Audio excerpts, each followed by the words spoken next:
আসসালামু আলাইকুম প্রিয় ভাই ও বোনেরা, আসসালামু আলাইকুম।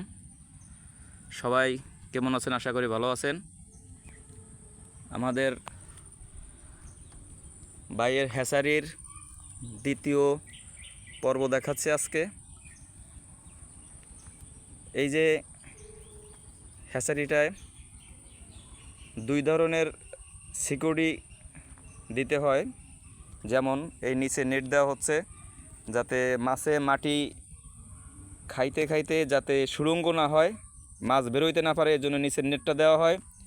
এবং আরেকটা নেট দেওয়া হচ্ছে এই যে উপরে। এই নেটটা হচ্ছে ওই দেওয়ার কারণ হচ্ছে বাইরে থেকে সাপ এবং মানে বিশেষত সাপ আটকানোর জন্য, বা যদি বন্যা হয় বন্যার পানিতে যাতে মাছ চলে না যায়, এই জন্যই এই নেটটা দেওয়া হয়।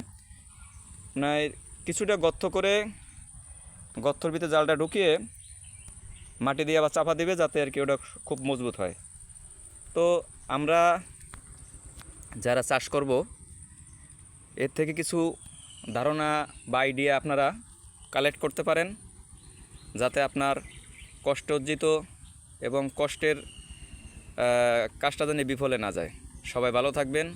আল্লাহ হাফেজ।